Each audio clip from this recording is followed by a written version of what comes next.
Picture चालू करो बे। इस भाई ने फेसबुक पोस्ट में शायद बोला था कि 4300 करोड़ रुपए खर्च होते हैं मोदी जी की योगा वीडियो बनाने में, लेकिन बाद में जब आरटीआई फाइल हुई तो उसमें आया कि भाई 0 रुपए खर्च होते हैं। फिर बाद में सेंट्रल मिनिस्टर है राठौर साहब, उन्होंने भी क्लियरिफाई किया कि कोई पैसा खर्च नहीं होता है, सिंपल जो वीडियोग्राफर पीएमओ में रहता है या फिर जो पीएम मोदी के साथ रहता है उसी ने वीडियो को बनाया और वही एडिटिंग वगैरह करता है। आप समझ गए होंगे, झूठ इतना बड़ा बोलो कि लोगों को आधा सच लगने लगे कि भाई कुछ तो सच्चाई होगी। 4300 करोड़ नहीं तो 2000 करोड़ 1000 करोड़ तो खर्च हुए ही होंगे। मार्वल की एवेंजर्स बनी थी 1800 करोड़ में, 4300 करोड़ में एक वीडियो कैसे शूट हो गई। जय श्री राम दोस्तों, अगर आपके खून में भी राम भक्ति दौड़ती है तो नीचे कमेंट में जोर से लिखो जय श्री राम। देखता हूं कितने भाई अभी भी धर्म और देशभक्ति के नशे में चूर हैं। अब देखो भाई, चैनल का नाम तो सस्ते नशे है, लेकिन यहाँ नशा सिर्फ 2 चीजों का मिलता है, ज्ञान का और मनोरंजन का। तो आ जाओ इस मस्त सफर में जहां दिमाग खुलेगा, हंसी रुकेगी नहीं। और हाँ, जिसने वीडियो लाइक और चैनल सब्सक्राइब नहीं किया वो अगली बार महंगे नशे की दुनिया में भटकता नजर आएगा। चलो वीडियो शुरू करते हैं। जय श्री राम।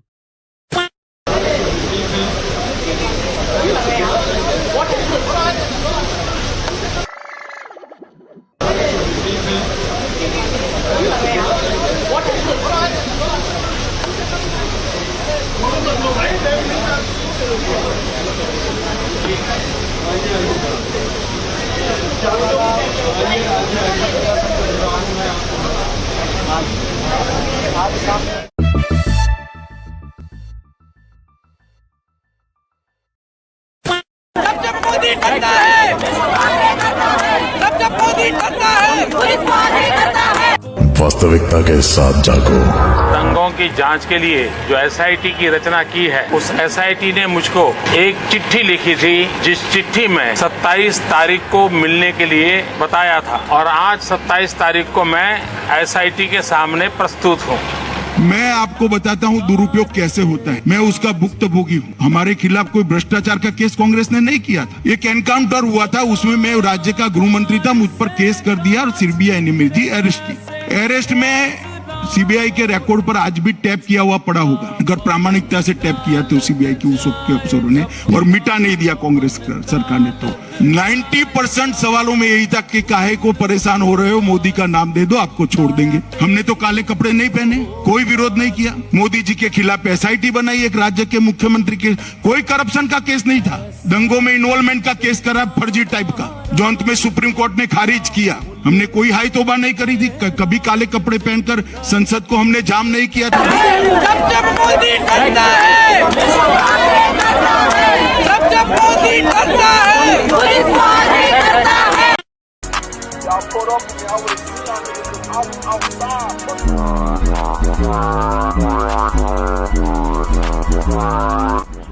तरीका है भीख मांगने का? भीख तो हाथ जोड़ के मांगते।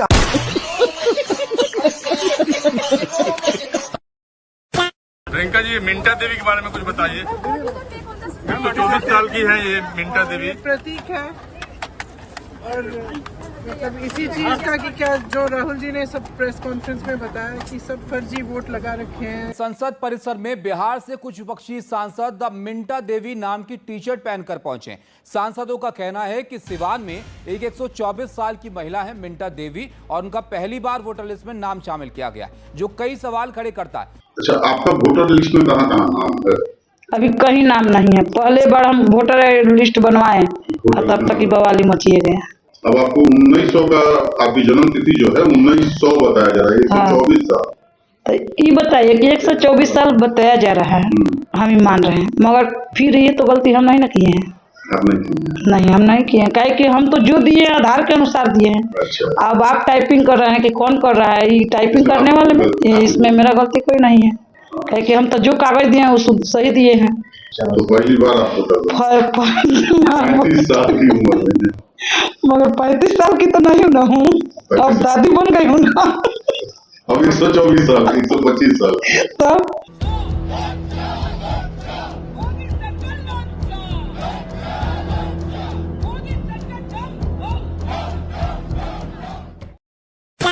इस समाज में इतना डबल स्टैंडर्ड है ना। कांग्रेस पार्टी में आवाज नीचे से आती है। क्या बात कर रहे हैं?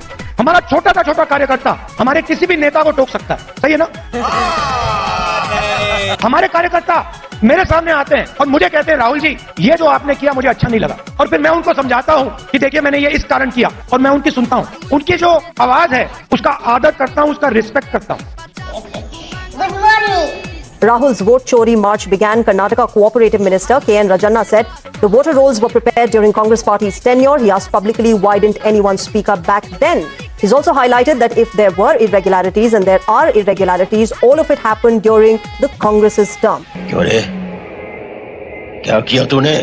And some news just coming in at this point in time. Karnataka Chief Minister's aide and Cabinet Mantri K.N.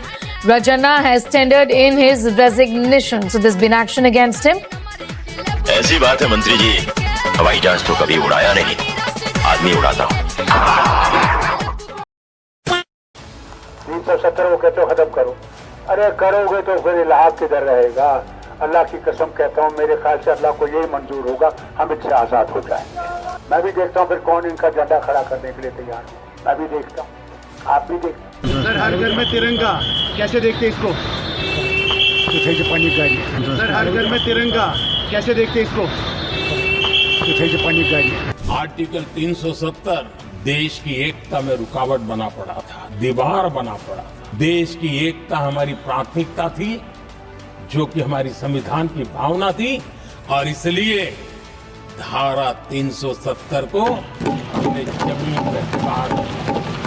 हर घर तिरंगा, ये इस झंडे के साथ जो हमारा लगाव है, ये सिर्फ इन फंक्शनों तक ही मौजूद ना रहे। ये झंडा, ये हमारी पहचान है, इसकी हम गरिमा रखें, इज्जत रखें, और इसको बुलंदियों तक पहुंचाने के लिए जिन लोगों ने कुर्बानियां दी, उन कुर्बानियों को याद रखते हुए उनके कदमों में हम चलें। शायद यही इस प्रोग्राम का मकसद है, और यही हमें आज ऐड करना चाहिए। दूसरी बात मैं कर रहा हूं, यहां जितने लोग बैठे सबने कहा कि उन्होंने वोट डाला। जब आपने हमने डिटेल्स दिए होंगे तो उसमें एक लाइन होती ना, मैं शपथ पूर्वक कहता हूं कि मेरे सारे तथ्य सही हैं, अन्यथा जिम्मेदारी मेरी होगी। बस इतना ही तो चुनाव आयोग कह रहा है कि भाई जो आप लिख के दे रहे हैं वो भी शपथ में लिख दीजिए। अगर ये सारे लोग लिख सकते हैं, लाखों दर्शक जो देख रहे हैं वो लिख के दे सकते हैं, तो राहुल गांधी है तो शहंशाह आलम वली अहद सल्तनत फर्जंद अंजुमन हूं, मैं थोड़ी लिख के दूंगा। मैंने तो कह दिया, बस उतना ही काफी होगा। वोट चोरी बंद करो, वोट चोरी बंद करो, वोट चोरी बंद करो,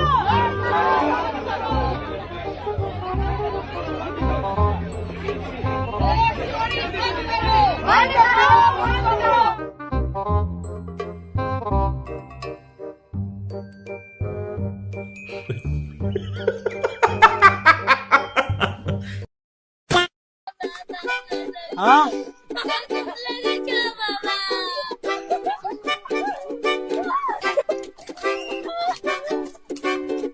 क्या बोल रहा था?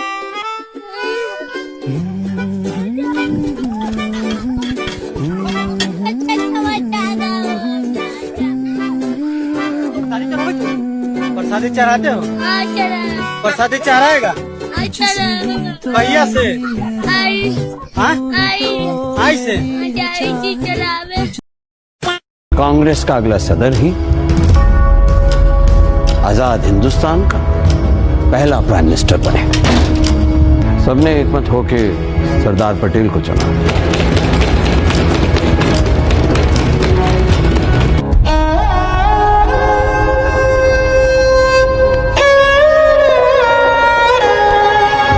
इस पार्टी को, हम सबको सरदार की जरूरत है, और देश को जवाहर की।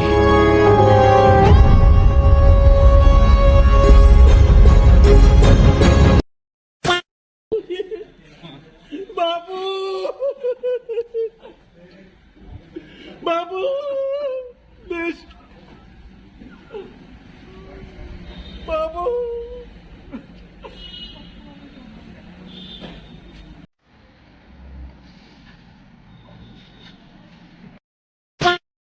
माँ के आंचल